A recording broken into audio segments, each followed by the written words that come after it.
Good afternoon. I shall talk within 25 minutes, probably, about four main things today. What is AI? Use cases, trust and ethics, and resources, because I never talk about AI until I also touch on trust and ethics. A few words about me in addition to what Chris has just mentioned. My background is asset and wealth management. I am trained as fund manager. I worked in financial services in London and Luxembourg until 2014 December, when I decided to retire and pursue my interest in researching artificial intelligence, neuroscience, and wealth management, with a view to look at how episodic memory informs how we save and how we invest, and how we can build intelligent machines to help people do better at saving and investing. I'm also currently, I work with board of directors, as Chris mentioned. I mentor AI startups. I learned how to code. I took time to truly dive into what AI is. You might wonder why. As early as 2011, I was standing in front of then my board of directors, and having gone through a very complex exercise of evaluating post-acquisition integration issues and what we needed to do in my management executive role, I said to them, I think we're not efficient enough. I think we need to look at intelligent automation. Remember, 2011. And they all looked at me and said, like, what? No. So I put everything on the back burner, but that meant that I continued to study the topic. So that's why I'm here today, talking about this. So I'm someone who spends a lot of time truly and genuinely trying to understand what this technology means to our industry.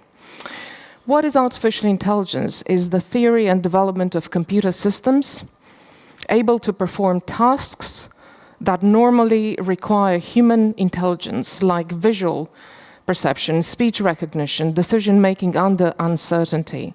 There are many definitions of AI, but I brought this one for you. And I brought another element for you to remember. The main hypothesis is that reasoning is computational, and this is a group of computer scientists who are trying to mimic and build in machines how humans reason. AI is a field which draws information and knowledge and experience from other fields like philosophy, computer science, psychology, neuroscience, which is my focus, biology, maths, and sociology. So please try to see the complexity of this field. I'm saying all of this to you because you're taking all this information back into your office and try to make sense of it when you're at work. And here's another slide, which I usually share with people, just to try to make one point. Machine learning is a subset of artificial intelligence. So when people say I'm an expert in AI and machine learning, or I am deploying AI and machine learning in my operations, take it with a pinch of salt. Deep learning is a subset of machine learning because it's an approach to machine learning. And it's important to understand how this operates. Deep learning is a disruptive technology. This is the reason for which in the past 4 years, AI has come up on everyone's radar. Deep learning is a revolution, and which managed to surprise even the co-founder of Google. So it's very important to remember that. Deep learning is as revolutionary as the internet and smartphones have been. It enhances our cognitive capabilities. It's an enabling technology which improves how we live our lives. I'm saying all of this because this is primarily the type of technology which is making, or is due to make, fundamental shifts into our industry. I'm not talking, all my talks and all my engagements with this industry is not some sort of abstract discussion about what can be or sci-fi mumbo jumbo. No, I'm very practical about what I'm trying to share and convey to my audiences. Deep learning is responsible for achievements in advancements in object recognition, speech recognition, reading comprehension, machine translation, and speech processing. Human parity. These are phenomenal developments in the space of the last 2 years, and they translate in applications within our industry which are transforming the way we deliver. Why am I saying this to you? Because when you choose your systems, try to choose a technology which is advanced already or it's in a way to make even more changes. Do not buy yesterday's technology. So you need to ask the hard questions. But I wanted you to experience what deep learning is. What is this? It's some sort of mumbo jumbo. We don't know what that is, right? Well, that's unstructured data. So with me, let's try to read what it says there and think the type of patterns and the thinking you apply in order to make sense of that. Let's go. Deep learning machines, come on, work similar to how? Exactly. These machines work screening patterns, connecting them to concepts. They work layer by layer, just like a filter, taking complex scenes and breaking them down into simple ideas. Unstructured data. This deep learning is technology behind an incredible achievement of Ant Financial, and I'm at a point where actually I would recommend that you read Chris's book. Yes. And I never make compliments unless they're very well deserved. This is a slide which I sometimes take with me when I talk to people outside of Asia. But I used this slide about 10 days ago in Melbourne. And I said, 850 million active clients. This is what one AI company is looking after, right? And that is about 2.5 times population of America, United States of America, 35 times population of Australia. One AI company doing this. We have so many companies in financial services. What's going to happen to them? So one food for thought for you is to think, how are we going to deploy this technology so we make sure that we remain competitive? This is not flavor of the month. This is not shiny new things. Choose the right technology to stay in the business. Use cases. When this gentleman launched in 2017, this little gadget, no one believed how much of an impact it's going to have on our industry. Because ever since then, the majority of our clients started doing this. And when they've started doing this, they've built a unique digital footprint. And we need to have the tools to be able to make sense out of that digital footprint, to deliver, which is the holy grail of our industry, personalized service at scale. My submission to you today is that we are, for the very first time in the history of our services as an industry, when we have the tools to deliver personalization at scale, ever. We've never been able to do that. And yet, we're here today and we're able to do it. Radical personalization at scale. This is the business case for adoption of this technology. Because when we adopt it correctly, we achieve two main things in our business models: operational efficiency and customer focus.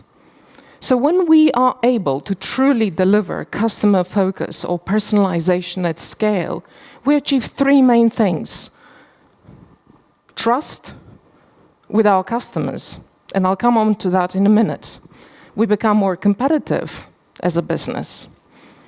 And we grow, we expand. Take the example of Ant Financial. There are many use cases in our industry, a lot. But I'd like you to take away only these 3 orange boxes. Well, not orange boxes, take them with you, but just remember that AI is applied in 3 main areas in our industry. Knowledge automation, labor automation where applicable, analytics for business intelligence, and decision making. 94% and 93% are 2 numbers which I'd like to put forward to you, and they actually form the core of my discussion on the next panel. 94% of banks' leadership have never had any professional experience which relates to technology. This is an analysis which we did in London, and we looked at listed financial services companies. And actually, I came across an article by Chris at some point, and I think you came up just about the same number. So these are the leaders. These are the people who are supposed to lead technology firms. It's not their fault, because all throughout their entire life, they've been running financial services businesses. That's what they've been trained to do. That's what they know. They're very smart people. But all of a sudden, the technology has changed that paradigm. And now they find themselves in the same leadership positions, having to run technology companies. How are they going to do that? That requires a different skill set. 93% of CEOs interviewed are disappointed in tech projects' outcome. This is according to IDC survey in 2017. They went around, interviewed about 3,000 CEOs across sectors, and this is what everybody keeps saying. So why is that? This is a question which has stayed with us and with my team. And we try to come up with some realistic solutions for executives. It's a lack of knowledge. So where to start with AI? Business strategy design at the board level. Without it, where are you going to go? You're going to start doing a patchwork like a lot of people are doing in our industry. Let's just fix this here. We're going to fix that there in New York office, and then we're going to fix something similar in Hong Kong office, and then before we know it, we have about 86 similar projects running at the same time. You need a technology roadmap. I call it AI strategy. You absolutely need to know what you're doing with that technology. But obviously, you need to understand what technology is, because you can't use something you don't know about it. You need to measure twice and cut once. I've seen a lot of people purchasing tools, systems, and then no one does anything with them. They just buy them for, I don't know, whatever reasons, like good brand name, and they stay there and they don't deliver results. And that's where the board starts getting a bit jittery, thinking like, oh, we're going to sign another 3 million, 2 million purchase of this super AI system. God knows who's going to be using it and what's our return on investment. So you need to ask hard questions when you select AI vendors, like really hard questions. Like really you need to grill them. Questions like ethics, which will come and bite us really hard. Wait until the regulator is going to understand truly what this technology is, and then they're going to start asking the hard questions. Ethics, design. You need to truly question your vendors about the way they design those algorithms. So you need to have the knowledge to ask the hard questions. You need to understand what type of algorithms they're using. AI is not like some sort of one entity. AI is like a mix of techniques and styles and ways to approach different problems depending on what problems you have. You need to ask another hard questions, which usually computer scientists and the data scientists don't really have a good answer for that, I would submit. Version control. Exactly as scientists and chemists put together a version control for every single experiment they run, computer scientists need to have the same approach. Because when we have version control on these systems, we understand how we build them, what happened, and what we did. That is the first step to building a more transparent and ethical system. Training and data management. Then deployment of these tools. It's really important to understand what do you need to do? What is the impact, not only on the process, but also on the people involved? The implications are fundamental. They're very far-reaching within a business. And then you need to ask the question on maintenance. How will those systems be maintained? Who's responsible? Now, these are the hard questions, but here are the challenges. Data. Get your data house in order. Not a lot of people truly understand the importance of that. Not a lot of people are using the right tools either. People feel data swamp because that's what we've got today. It's the same thing, we're just trying to fix and order the data you've got, but every day more data is coming in. So how are you going to manage that? Huge challenge. Culture. Short-term fixes resulting in a disconnected network. And then context. And for context, I brought you an example. This young man wanted to apply for he applied for summer internship for an investment with an investment bank in London. Well, actually with 5. But with this particular application, it's an interesting one, and I brought it for you today just to take it with you home and reflect on it. Eton College graduate. To those who don't know what Eton College is one of the most leading high schools in the world. University of Oxford student, 11A GCSE exams, 3A in A level, so academic, the guy is like really on top of his game. Hugely sociable. He plays sports. He's captain of boats in his college, raised money for charities, you name it. Anything he's done, it can't be done unless you're sociable and you have very good skills, social skills. He applies for this investment bank, gets interviewed by a robot, he said to me, and the algorithm says, no, you've got no social skills. How do I know this? He's my son. And I have no NDA with him, so that's why I can share this case with you. So this is an example of an algorithm which is not able to, probably a very cheap algorithm, is not able to understand the context, is not able to make sense of the information put through to it. The impact of this is that about 6 very good students decided not to apply for this bank. Why would you? Don't waste your time. And in the last few minutes of my presentation, I'd like to take you to something I sometimes put forward to my audience, how we can build trust with algorithms when we use them ethically and responsibly. Straight after I left financial services, I retired from financial services, I dedicated 4 months of my life to study trust. Trust in humans. Because I believe trust is the core value of our industry.